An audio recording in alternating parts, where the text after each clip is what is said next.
말씀의 제목 한번 따라해요. 주님은 나의 최고봉. 예수님이 내 인생의 최고봉이라는 말은 그분이 내 안에 오셔서 이제는 주인으로 산다는 이야기예요. 최고봉은 산꼭대기의 가장 높은 봉우리를 최고봉이라 그러잖아요.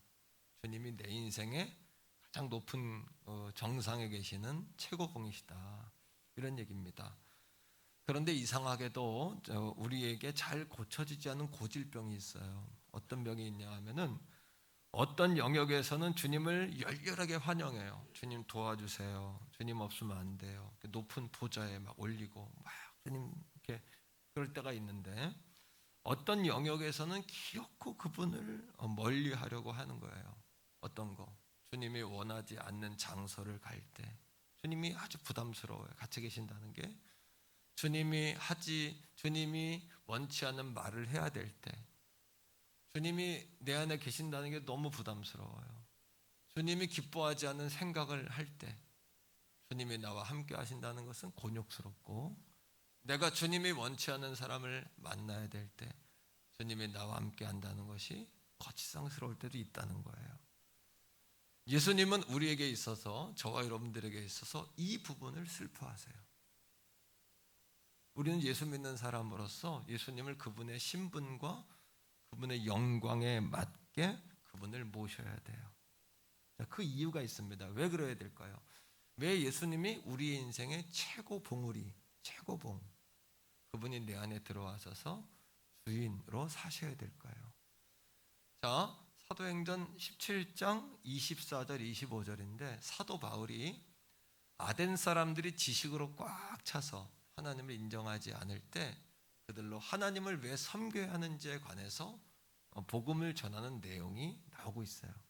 24절부터 왜 우리가 예수를 최고봉에 모셔야 될까? 24절에서 찾아내세요. 시작. 우주와 그 가운데 있는 만물을 지으신 하나님께서는 천지의 주제시니 손으로 지은 전에 계시지 아니하시고, 이런 겁니다. 하나님은 우주 만물 다 지으셨어요. 믿습니까? 또 하나님은 지으셨을 뿐만 아니라 천지의 주제. 여러분, 회사에서 이렇게 해외 파견 갈 때 주재원이다 이렇게 이야기해요. 주재라는 뜻의 의미는 뭐냐 하면 책임지고 맡아서 처리한다, 이런 뜻이에요. 하나님은 온 땅을 지으신 뿐만 아니라 온 땅을 책임지고 또 뭐예요? 관리하고 처리하시는 분. 우리의 인생도 하나님이 책임지고 계신다는 거예요. 믿습니까? 그러하기 때문에 그분은 또한 사람이 지은 전, 화면에 말씀 띄워놓으세요. 사람이 지은 뭐에? 전에. 전은 뭐냐면 신전이에요. 하나님은 사람이 지어놓은 전에 가둘 수 없는 분입니다. 네. 바울이 아덴에 있는 여러분 사람들에게 그렇게 하나님에 관해 소개하고 있어요. 솔로몬이 성전을 건축합니다. 하나님의 집을 지었습니다. 그때 하나님 뭐라고 그러신 줄 아세요? 너희가 나를 그 건물 안에 가둘 수 있겠느냐? 나는 그 전에는 임한다. 우리가 이 성전은 하나님을 만나는 곳이지 하나님을 여기에 가둘 수는 없다는 거예요. 하나님께서 이 성전을 발판 삼으시겠다 그래요. 발판. 이 성전을 발판 삼아서 온 땅을 치리하고 통치하시는 거예요. 오늘도. 자, 25절입니다. 하나님께서 우리에게 왜 우리를 하나님을 최고봉에 세워야 되냐? 시작. 또 무엇이 부족한 것처럼 사람의 손으로 섬김을 받으시는 것이 아니니 만민에게 생명과 호흡과 만물을 친히 주시는 이심이라. 하나님이 우리에게 뭔가 부족해서 제발 예배 좀 해다오 이렇게 하는 분이 아니에요. 우리가 하나님을 하나님 되게 하지 않아도 하나님은 스스로 하나님이 되세요. 스스로 하나님이세요. 우리가 예배하지 않아도. 근데 우리가 하나님을 마땅히 예배하고 그분에게 헌신과 봉사를 올려드려야 하고 우리가 소중히 여기는 재물을 마땅히 하나님께 올려드려야 하는 이유는, 하나님은 온 땅의 주인이시며 오늘도 내 인생을 주재하고 계시고 창조주이고 우리는 피조물로서 하나님의 자식이기 때문이에요. 바울이 아데네 사람들에게 하나님을 그렇게 소개하는 겁니다. 자, 뿐만 아니에요. 오늘도 여전히 우리는 죽을 수밖에 없는 영혼이었어요. 목사님 죽고 난 다음에 그걸 어떻게 합니까? 이렇게 얘기할 수도 있지만, 자, 그렇습니다. 그럼 우리 죽고 난 다음에 이야기하지 맙시다. 이 땅에 살아가는 동안에도 하나님 없는 인생은 지옥과 같지 않나요? 하나님 없는 인생이 행복합니까? 물질을 위해 살아보지만 하나님 없이 사는 사람들은 다른 무언가를 하나님으로 삼고 살아요. 이게 사람들에게는 종교성이에요. 그것이 자신의 목적이든 물질이든 명예든 성공이든 모든 것, 자식이든 아니면 사람이든 다 우상을 삼고 살아요. 그러나 영원한 게 있습니까? 여러분 손에 막 들어오는 게 있나요? 여러분 마음대로 됩니까? 그렇지 않단 말이에요. 오직 오늘 이 아침에도 우리에게 참 평안과 자유와 기쁨과 삶의 소망과 능력을 주는 것은 예수 그리스도밖에 없지 않습니까? 우리 하나님밖에 없지 않습니까? 인생의 모든 과정에서, 모든 과정 속에서 우리가 하나님을 신뢰해야 하는 이유가 바로 이거예요. 하나님을 신뢰하셔야 돼요. 로마서 5장 8절입니다. 말씀을 읽어볼까요? 시작. 우리가 아직 죄인 되었을 때에 그리스도께서 우리를 위해 죽으심으로 우리에 대한 자기의 사랑을 확증하셨느니라. 우린 아직 죄인이었지만 오늘 이 아침에 괜찮아요. 정죄감을 가지고 왔던, 실패감을 가지고 왔던, 죽음왕에 들어가고 싶은 심정으로 왔던, 괜찮아요.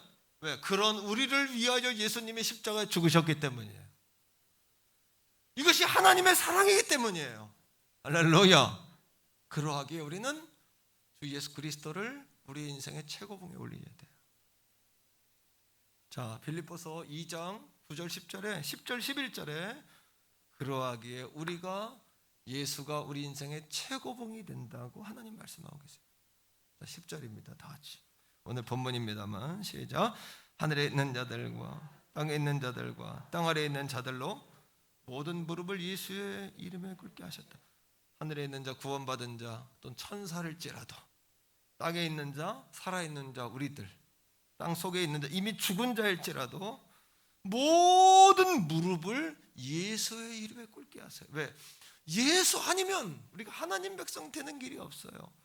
예수 공로 아니면 주님 앞에 설 수가 없고, 예수 공로 아니면 천국 갈 수가 없고, 오늘도 내 의와 내 열심으로는 되어지는 것이 아니라 예수 공로로 구원받는 거예요.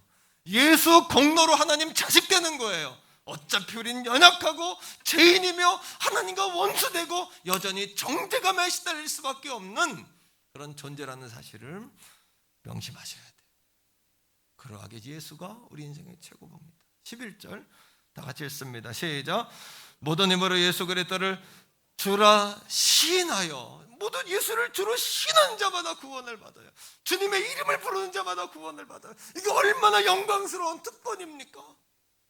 우리 부모 이름으로 구원받은 거 아니고, 내 물질의 액수로 구원받는 거 아니고, 지식의 여러분 높이로 구원받는 거 아니고, 명예와 내 힘과 능으로 구원받는 거 아니고, 오직 예수의 이름을 주라 시인함으로 하나님께 영광이 되어진 줄 믿습니다. 그러하게 예수 내 인생의 최고봉이세요. 할렐루야. 여러분 인생에 참 기적을 소원하십니까? 예수님이 정말 여러분 인생에 들어오셔서 놀라운 역사를 이루어가기를 정말 기대하고 바라고 계십니까? 그렇다면 예수님이 여러분의 인생의 최고봉이 되셔야 돼요.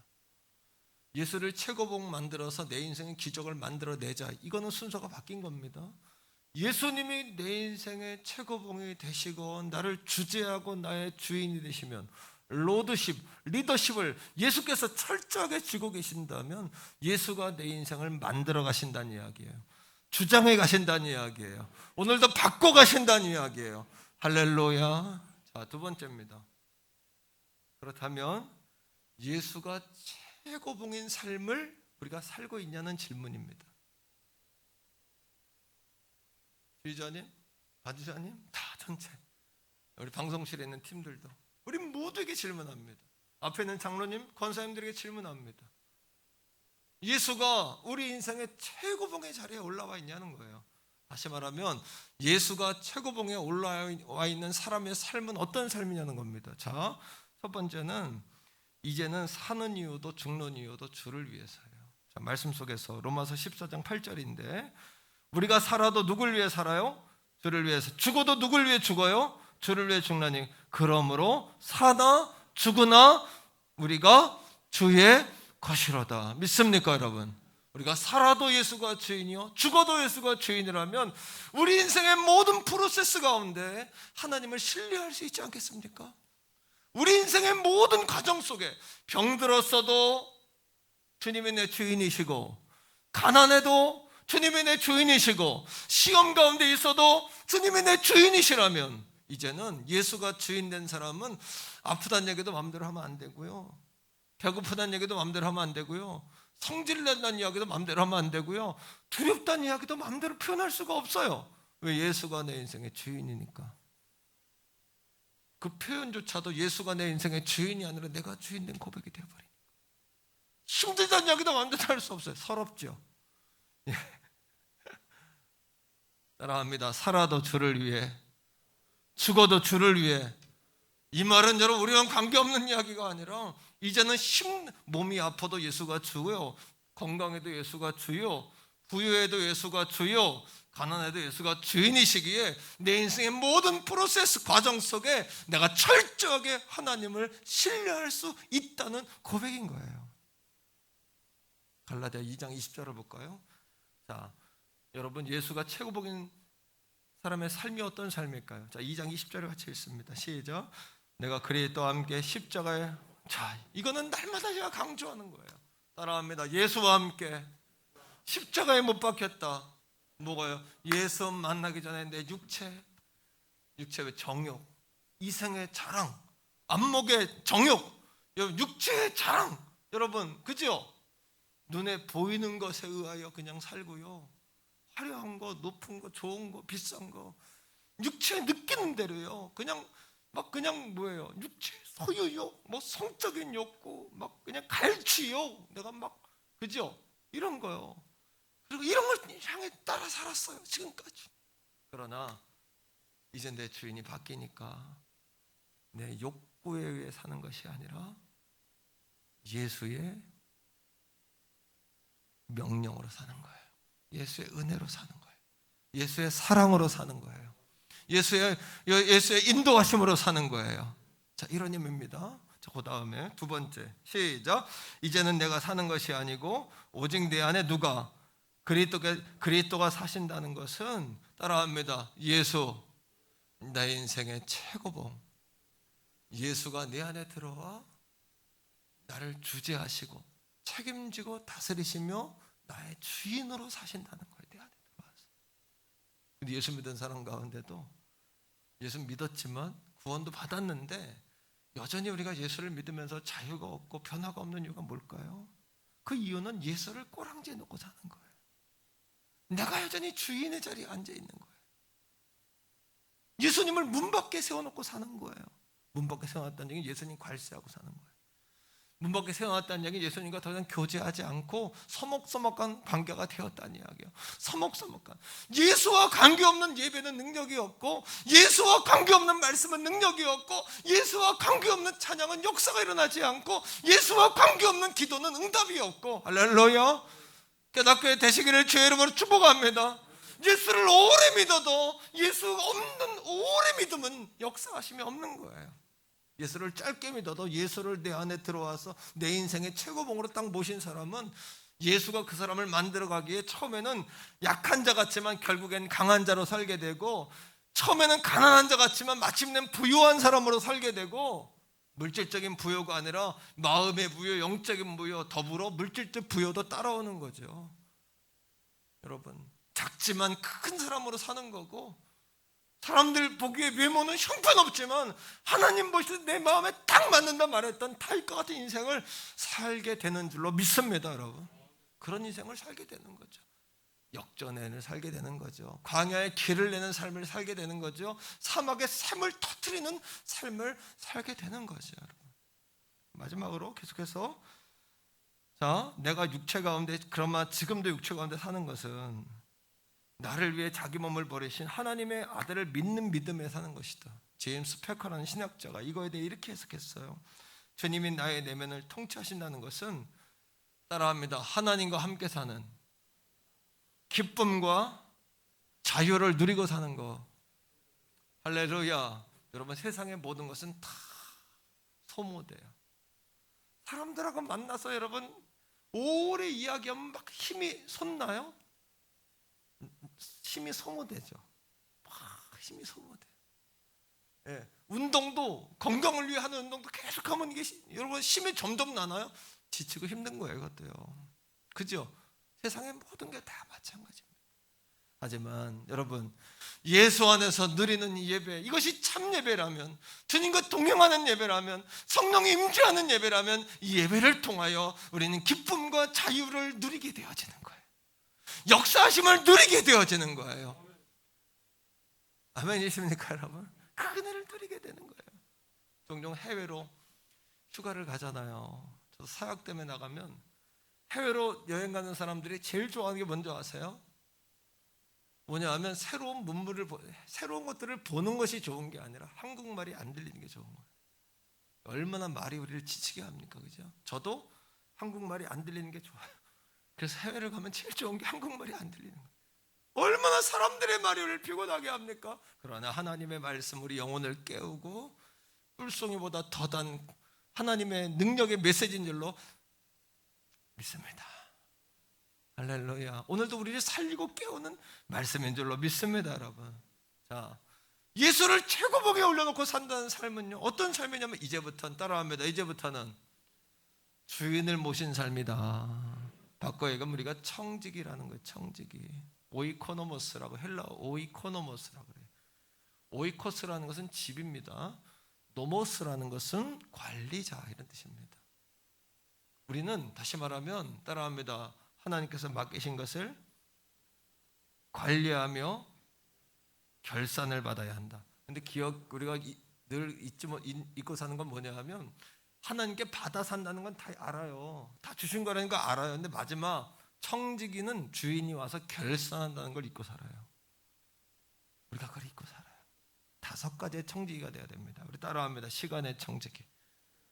시간의 청지기라는 것은 때가, 기한과 때가 있다는 거고, 찬스가 있다, 기회가 있는 거예요. 기회. 사람은 기회를 놓치면 안 돼.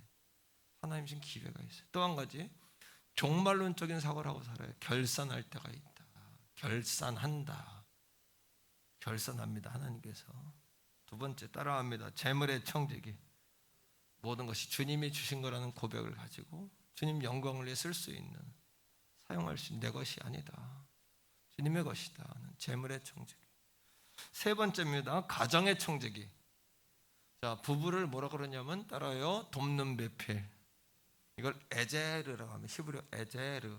에제르의 뜻은 뭐냐 하면 나의 힘이 되신 여호와여. 다윗이 고백죠. 나의 힘이란 뜻이고, 또 하나, 내가 산을 향하여 눈을 들리라. 나의 도움이 어디서 올꼬. 도움이란 이야기예요.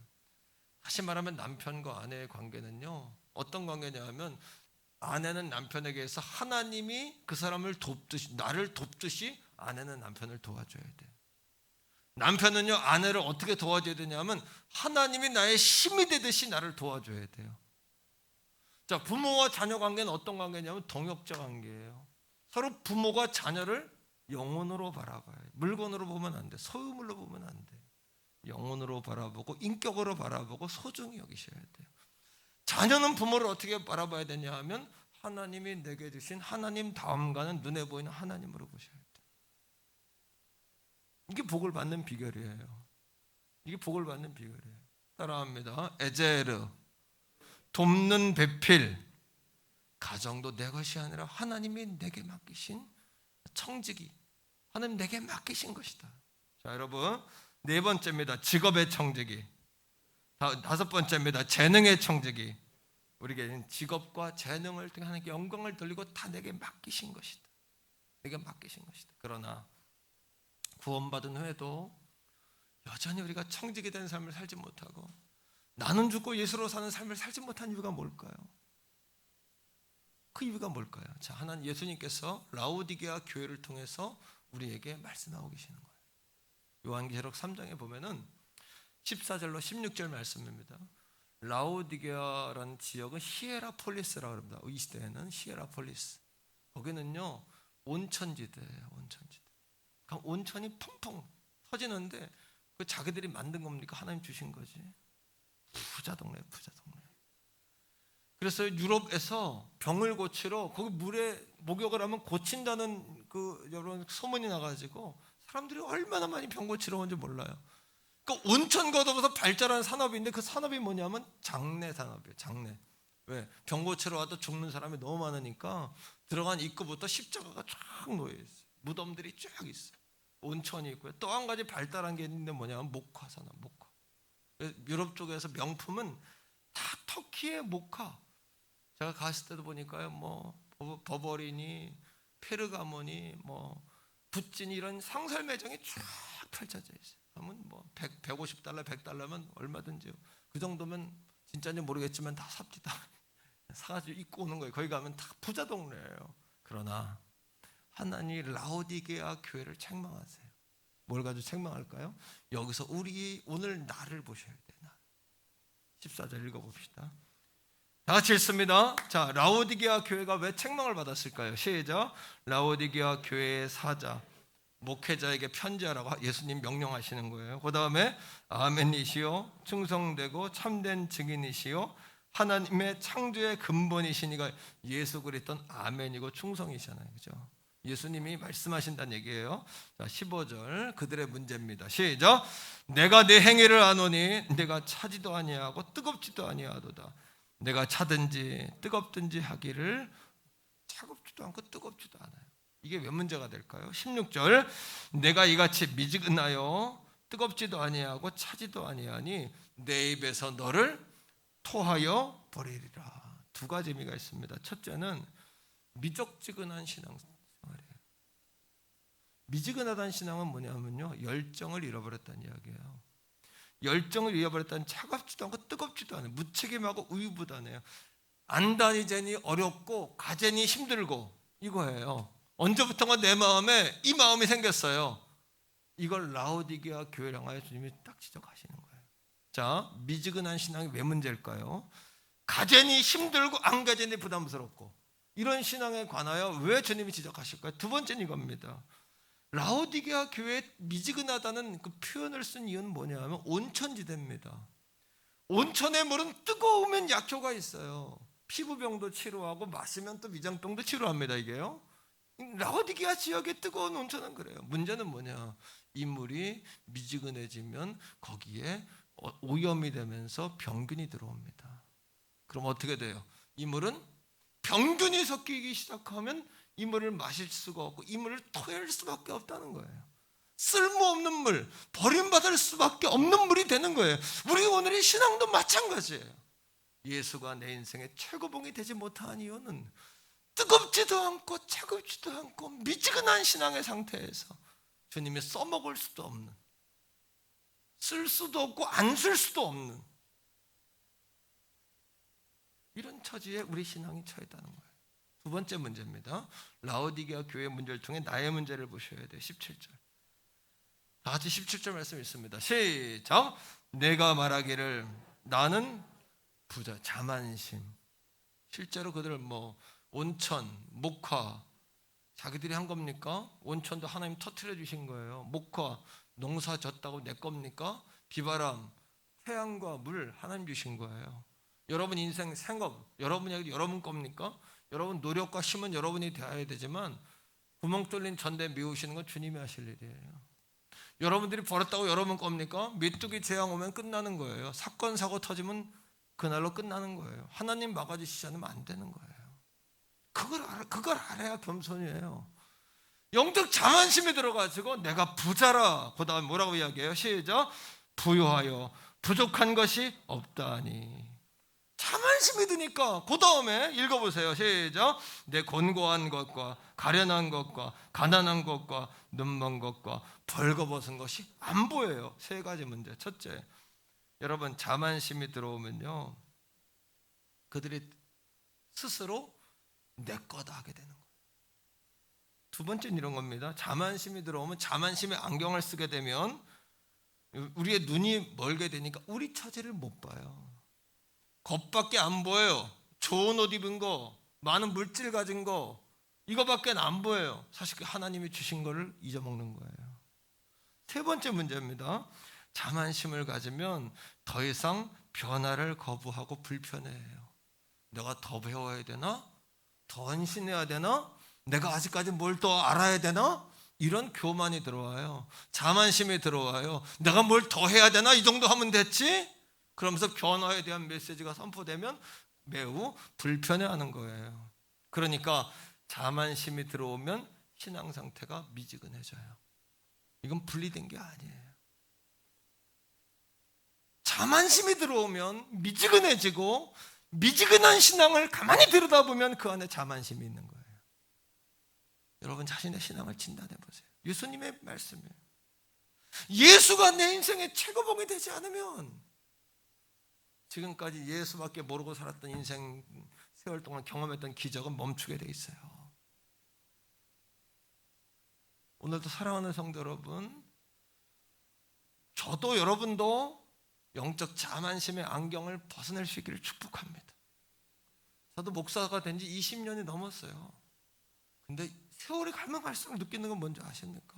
내가 모른다는 거예요. 부족하다는 거예요. 독서량을 10권에서 한 달에 15권을 늘렸어요. 20권으로 늘렸어요. 한 달에 최소한 20권 이상은 독서를, 30권 이상 하는 것 같아요. 어떨 때는요.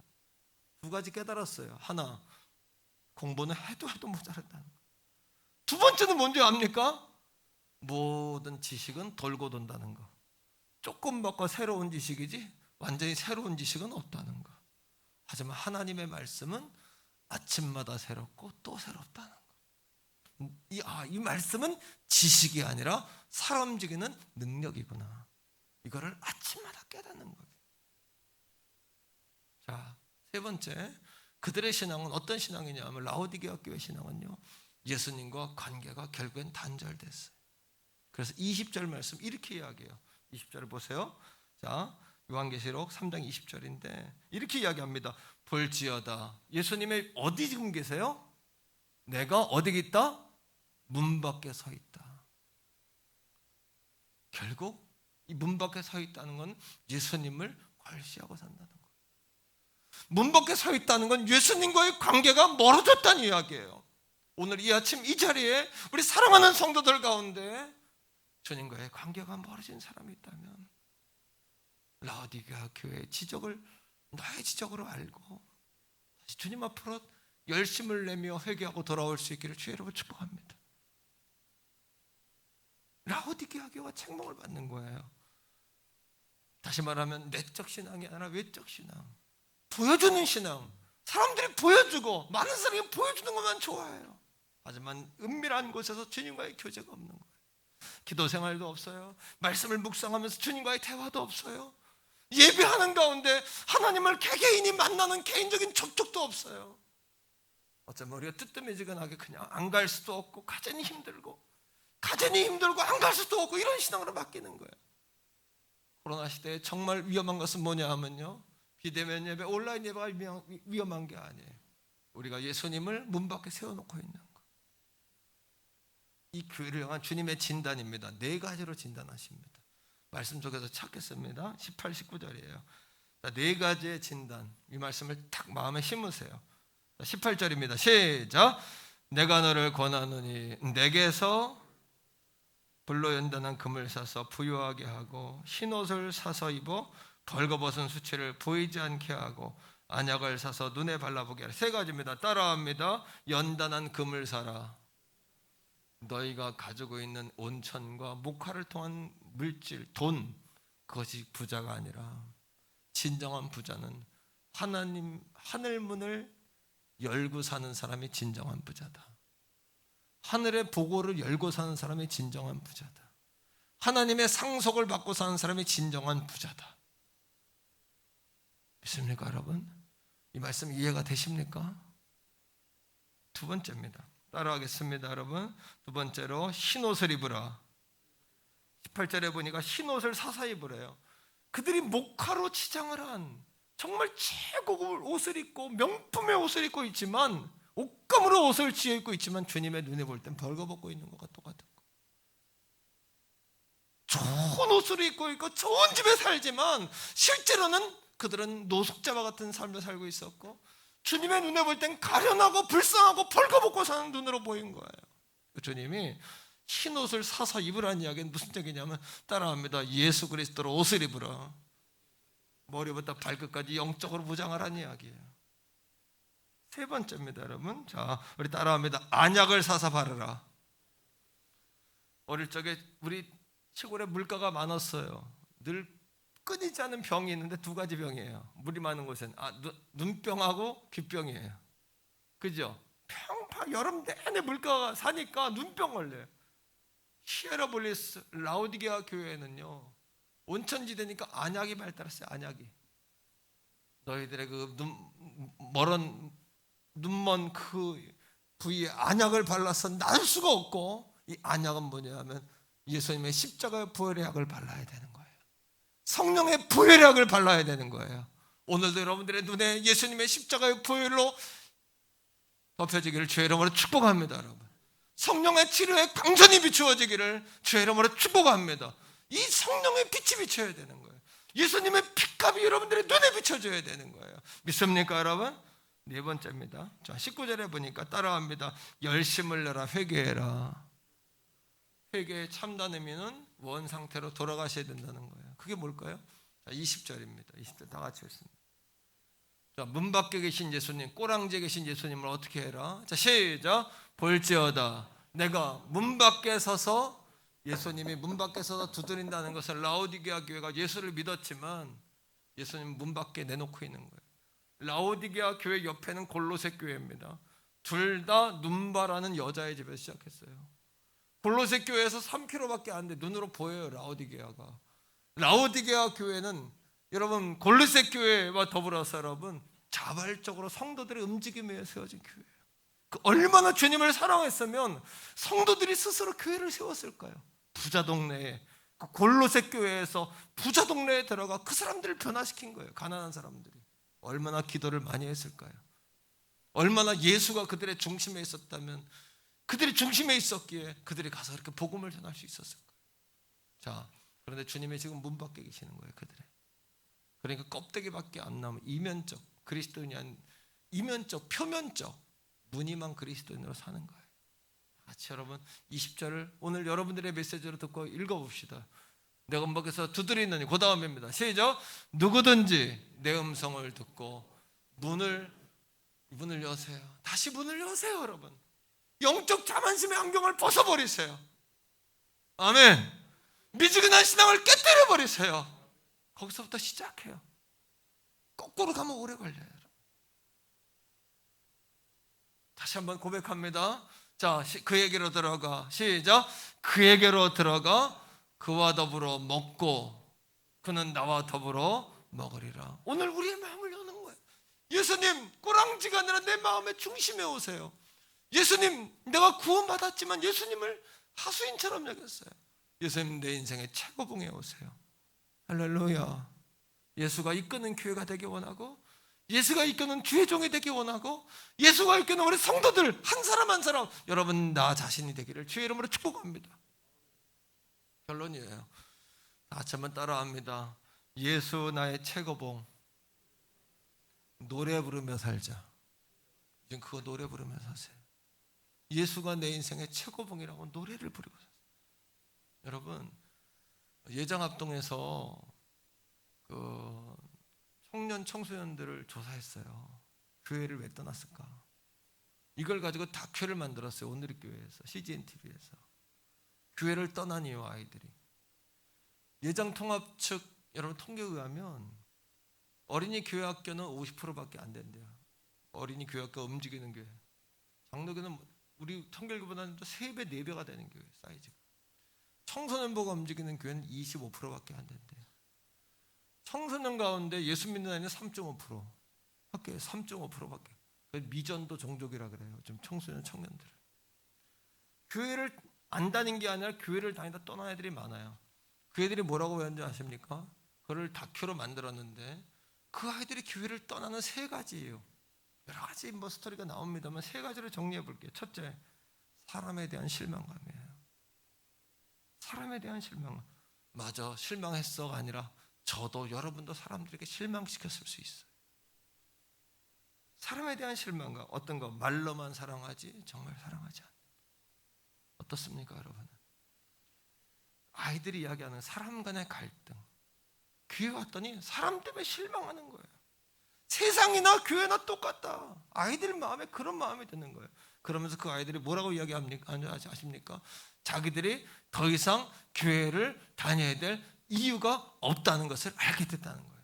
세상이나 교회나 똑같다는 것 때문에. 두 번째입니다. 그 아이들이 이렇게 이야기합니다. 마음을 둘 곳이 없더라. 세상에도 차별합니다. 끼리끼리입니다. 세상, 그죠? 센 애들은 센 애들끼리, 조금 약한 애들은 약한 애들끼리, 잘난 애들은 잘난 애들끼리. 못난 애들 교회 와보니까 똑같더라. 낄 자리가 없더라. 마음을 둘 곳이 없더라. 그렇게 이야기합니다, 여러분. 왜 그렇게 교회가 됐습니까? 주님이 최고봉인 교회가 아니라 언제부턴가 사람이 최고봉인 교회. 의시되고 보이는 걸 좋아하고. 우리 교회 그거 인정하지 않습니다. 저도 인정하지 않지만 우리 교회 중직들도 인정하지 않는 줄로 믿습니다. 아멘 좀 세게 하세요. 예수가 우리 교회 최고봉입니다. 이거 무너뜨리면 교회 아닙니다, 여러분. 그건 제 목숨 걸고 사서합니다. 성도들이 정말 예수가 최고봉인 성도 만들어 하나님께 영광 돌리고, 한 영혼, 어쩌면 여러분보다 여러분을 제가 더 기도할 수도 있어요. 그렇게 사랑하는 성도 여러분, 금쪽 같은 여러분, 언제부턴가 왜 여러분의 신앙이 미지근해졌나요? 언제부턴가 왜 여러분의 신앙이 자만심으로 가득해졌나요? 세 번째, 이 아이들이 뭐라 그러냐 하면 교회에 와보니까 정죄와 비판이 더 심하더라는 거예요. 교회 안에. 우리 교회는 물론 안 그렇겠지만 나는 우리도 그럴 수 있다는 생각을 가지고 그 음성을 듣는 거예요. 정죄와 비판. 교회 오면 사랑해주고 끌어안아주고 뒤에서 수군거리고 비판합니다. 교회 다니는 그 부모 밑에 장로님, 권사님 자녀들이 그런 이야기를 하는 거예요. 거기 영상에 나와서 뭐라고. 부모님 대화하는 소리를 들으면 그 교회 집사님, 장로님, 권사님이 헌금을 얼마 하는지, 교회에서 어떻게 신앙생활을 다 듣게 된다는 거예요. 그래 교회 오면 그 장로님 보면 은혜가 안 된다는 거예요. 아이들을 교회 못 오게 하는 것은 누굴까요? 아이들이 아니라 예수 믿는 부모 아닙니까? 우리 교회 성도들은 안 그렇다고 믿고 얘기하는 거예요. 가슴이 아파. 사랑하는 성도들이요, 교회에 오니까 정죄하더라, 차별하더라, 무례하더라. 설교 시간에 하나님 말씀을 듣고 싶은데 목사님들이 정치적인 발언을 그렇게 하더라. 청년들, 학생들 다 아는 거예요. 하나님 말씀인지 이게 정치적인 얘기인지 그런 얘기 다 하는 거예요, 여러분. 교회 오니까 더 비교하더라. 어느 집 아이는, 집사님 아이는 이런데 너는 왜 이러냐. 어떻습니까, 여러분? 이것의 실체가 뭘까요? 제가 이 다큐멘터리를 보면서 그런 생각한 거예요. 한국교회 성도들, 아니 우리 교회 성도들은 어떤가? 예수가 정말 그들의 최고봉이신가? 여러분 그거 아세요? 예루살렘 교회가 어머니 교회 아닙니까? 그죠? 하나님이 예루살렘 교회의 촛대를 뺏어버려요. 안디옥 교회로 옮겨요. 그 이유가 뭔지 아세요? 예루살렘 교회가 이방 전도에 대해서 브레이크를 자꾸 걸어요. 네? 심지어는 안디옥 교회가 부흥하니까 시기질투해서 사람들을 보내가지고 할례 안 받으면 구원 못 받았다 이렇게 얘기합니다. 안디옥 교회에서 바울과 바나바를 예루살렘 교회로 보내요. 이 문제를 토론해요. 여전히 여러분 예루살렘 교회 성도들은 뭐라 그러냐 하면 할례 아니면 구원 못 받았다는 거예요. 바울과 바나바가 끝까지 그들의 구원 받았다고 인정해달라고. 아니 구원을 사람이 인정하고 말고 할 게 뭐 있습니까? 그때 베드로가 일어나서 이야기하는 거예요. 저들이 할례 받지 않고도 성령이 임하더라. 고넬료 가정 가서 복음 전했잖아요. 그랬더니 야고보, 예수님 동생 야고보가 일어나서 마지막으로 결론 방점을 딱 짓습니다. 이방인들이 하나님께 돌아오는 것을 막지 마라. 결국 어떻게 되는지 아십니까? 예루살렘 교회 흉년이 듭니다. 하나님이 예루살렘 교회에 바나바 지파라 가지고 세운 예루살렘 교회가 흉년이 와가지고 개척교회인 안디옥 교회에서 바울과 바나바가 부조를 가지고 부재원금 모아가지고 예루살렘께 도우러 갑니다. 성경의 역사를 예사로 보시면 안 돼요. 저는 지금 우리 교회에 하나님 물질의 촛대, 성령의 촛대, 선교의 촛대를 전 주셨다고 생각해요. 종에게 물권, 영권 주셨다고 생각해요. 인권 주셨다고 생각해요. 그런데 여러분, 방심하면 뺏어가십니다. 언제요? 하나님 원하시는 뜻대로 우리 교회가 성령의 물결을 타지 않을 때 하나님 뺏어가시는 거예요. 예사로 듣지 마십시오. 종은 24시간 이 문제 가지고 고민하고 기도한 사람입니다. 죄송하지만 토요일 밤만 되면 몸살이 와가지고 견딜 수가 없어요. 이 상황들이 계속 반복되니까. 그 교회에 대한 고민, 여러 가지 성격적인 문제도 있겠습니다만 우리 사모님은 일주일 내내 저 그냥 말씀 전하는 거고 컨디션 관리하는 게 일과예요. 여러분, 사랑하는 태교원 성교회 성도들이요, 여러분 담임 목사 눈을 보세요. 저는 허경영은 아니에요. 내 눈 불러가는 건 아니지만 내 눈을 보란 얘기는 우리 눈 딱 마주치고 같은 곳을 바라보고 살자는 얘기예요. 같은 마음 가지고 살자는 얘기예요. 이방인들 들어오는 건 막았던 예루살렘 교회 하나님 막아버렸어요. 촛대가 안디옥교로 넘어갔다는 얘기예요. 어린아이들이 다큐멘터리에서 했던 이야기를 성도들이요, 예사 소리를 듣지 마세요. 우리 자식들의 소리로 들어야 되고 우리 성도들의 소리로, 우리 교회의 소리로 들어야 돼요. 앞으로 하나님은 응답 가운데 10배 이상 크게 해주신다 그랬어요, 교회를. 내가 여러분 선포했잖아요. 그러면 여러분들은 교회에서 내 자리 없어졌네, 이게 아니라 여러분들은 그들과 하나 되어지는 거예요. 그래, 그런 그릇이 준비되어 하나님 우리 복 주실 거 아닙니까? 하나님 우리에게 축복하셨어요. 여러분, 이천에도 우리 성도, 홍천에도 우리 성도, 이젠 1시간 범위 내에 다 들어와요. 우리 교회 사이즈를 크게 해주신다고 난 믿습니다. 여러분, 언제까지 태교원 할 겁니까? 우리 교회. 하나님 원하시면 이름도 바꿀 수 있어요. 하나님 원하시면 이름을 바꿀 수도 있다는 얘기예요. 사랑하는 성도들이요, 1960년대에 아나운서였고 탤런트였고 성우였던 한 여자가 있어요. 하나님의 부름을 받아요. 하나님 부름을 받고 필리핀 선교사로 가려고, 70년 80년대 필리핀은 어마어마했잖아요, 그렇죠? 가려고 준비했던 선교사인데 하나님이 길을 안 열어주시니까 가라 그래 놓고, 근데 그 당시에는 그냥 비자가 필리핀으로 안 나오고 인도로 나와버린 거예요. 이건 또 뭔가. 저 92년도에 해외 처음 나갔는데 그때 군대 안 갔다 왔다고 보증인 2명 세웠어요. 과거 우리나라 해외여행 가는 제도가 이렇게 빡빡했어요. 인도 비자가 나왔는데 인도 비자 가지고 고민하다가 하나님 여신대로 가자. 그래서 처음으로 인도에 파송받은 1호 여자 선교사예요. 김영애 선교사라고. 옛날에 장희빈이라는 드라마에 나왔어요. 이분이 컴백홈이라는 그 다큐멘터리에 나온 걸 제가 이렇게 보면서 78세가 돼가지고 은퇴해서 한국 들어온 거예요. 과거의 선교사님들은 선교지로 가면은 군대 간 것처럼 거기서 뼈를 먹는다고 생각했잖아요. 한국 안 들어왔잖아요. 과거에 여자 전도사님들 결혼 안 했잖아요. 그죠? 예수님과 결혼했다. 그래서 더 거룩했잖아요. 뭐 지금 교역자도 결혼했다고 제가 뭐라고 아닙니다만 수녀처럼 예수와 결혼했다 이렇게 살았잖아요. 과거에 지금 우리 교회 선교사님들 훌륭하시지만 과거의 선교사님들은 하나님 허락하지 않으면 집에도 안 오고 고향에도 안 들어왔어요. 그래서 우리는 선교사님들 하면 어마어마하게 받잖아요. 1990년에 캐나다에서 선교대회가 있었는데 세계사 선교사 대회, 우리나라 선교사들도 캐나다에 모였을 거 아닙니까? 캐나다에 모여서 선교회장으로 이동하는데 한 버스에 우리 한국 사람만 다 탄 거예요. 세계 각처에서 오신 거죠. 여자 선교사님들만 꽉 한 버스에 탔는데 맨 뒤에 있던 나이 드신 노인 선교사님이 노래를 하는 거예요. 나의 살던 고향은 꽃피는 산골, 복숭아꽃, 무슨 꽃?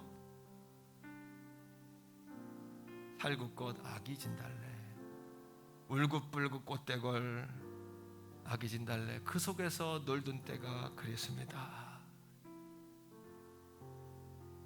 선교사님들이 예수에게 붙들려서 시집도 안 가고 평생 주님을 위해 그렇게 살아가지만 그들 마음에는 늘 서러움도 있는 거예요. 난 왜 이렇게 살아야 되나? 엄마 얼굴 보고 싶고, 어릴 때 떠나올 때 어린 동생 남동생 보고 왔는데 다시 그는 보고 싶지만은 갈 수도 없는 거예요. 그렇게 산 거예요. 선교사님들이. 가세요? 예수님 손에 붙들려 살지만 때론 서러울 때도 있는 거예요. 눈물 흘릴 때도 있는 거예요. 담임 목사가 약 먹는다는 거에 가끔 이렇게 소화제도 먹고 두둥 먹었대요. 성도에 충격 먹었다는 거예요. 벌써 20년도 넘었고요. 그렇게 산 지가. 하지만 서러울 때도 있고 힘들 때도 아플 때도 있는 거예요. 내 몸뚱이가 아니고 내 인생이 아니고 여러분들을 위한 인생이고 주를 위한 인생이니까 사는 거예요. 김영하 선교사님이 이런 얘기를 합니다. 다큐에서 인도에 도착해서 100여 명의 고아들을 앉혀놓고 밥을 먹는데 갑자기 우린 식기도를 형식적으로 할 때가 많잖아요. 아버지 감사해요. 눈물이 퍽 터지더라는 거예요. 왜? 자기는 여자 홀몸으로 인도 땅에 아무도 모르는 땅에 왔는데 언어도 안 통하는데 와서 보니 사도바울처럼 100명의 구아와 매 삼시세끼 먹을 수 있도록 밥도 주시고 어디서 돈을 보내주시는지 또 돕는 손길 붙여주시고 나가 어눌한 인도말로 복음을 전하면 그 얘기 듣고 예수 믿는 사람들이 생기고 교회가 생겨지고 밥상 차려놓고 눈물이 얼마나 나는지 성전에 뛰어올라가 밤새 울었다는 거 아닙니까? 사랑하는 태교원 선교교회 사랑하는 성도들이요, 예수 최고봉으로 살아보는 거예요. 우리가 그런 삶 살아봐야 돼요. 예수 믿어도 그냥 왜 기쁨이 없고 그냥 그냥 여러분 벌레 꼬이는 것처럼 이렇게 똥파리 꼬이는 것처럼 문제가 끊이지 않을까요? 이겨내셔야 돼요. 예수로. 그 여자 선교사님 마지막 결론이 뭔지 알아요?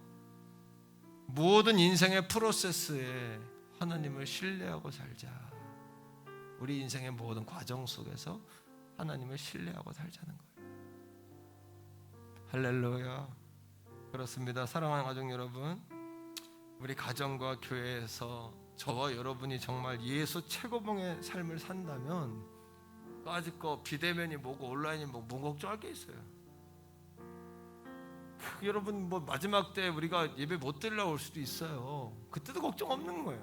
하지만 저의 목표는 공산주의처럼 예수 못 믿는 날이 올지라도 그때 여러분 신앙 지키게 만드는 것이 내 목표예요. 그런 교회 제자 만드는 거, 그게 하나님이 나 이 땅에 보내신 사명이라고 생각하는 거예요. 나는. 우리가 예수 최고봉의 삶을 산다면 교회를 오해하고 주님을 오해하고 떠난 우리 자식들이 돌아오지 않겠습니까? 교회를 오해하고 예수를 오해하고 예수 믿는 우리를 오해하는 세상의 불신자들이 주님 앞으로 돌아오지 않을까요? 그것이 우리 어깨에 짊어졌다고 생각하지 않습니까? 할렐루야, 할렐루야. 우리 한번 외칩시다. 주님은 나의 최고봉, 예수 나의 최고봉. 할렐루야. 같이 한번 기도하겠습니다. 같이 기도할 때, 그렇습니다 주님, 내가 서럽고 힘들어도 너무너무 가겠습니다. 아버지, 내가 두려워하지 않고 내가 현실이 곤고하고 힘들어도 내가 어린아이처럼 투정 부리지 않겠습니다. 하나님, 내가 이 땅에 선교사로 부름받았습니다. 우리 모두 선교사입니다. 하나님, 직장에서 가정에 선교사입니다. 과거의 여자 전사님도 혼자 살았어요. 혼자. 정말 고귀했어요. 얼마나 아름답고 고귀했습니까? 예수와 결혼했다 생각하고 살았잖아요. 우리가 예수와 결혼했습니다. 이 마음 가지고. 아멘이십니까? 우리 주여 한번 모르고 기도하겠습니다.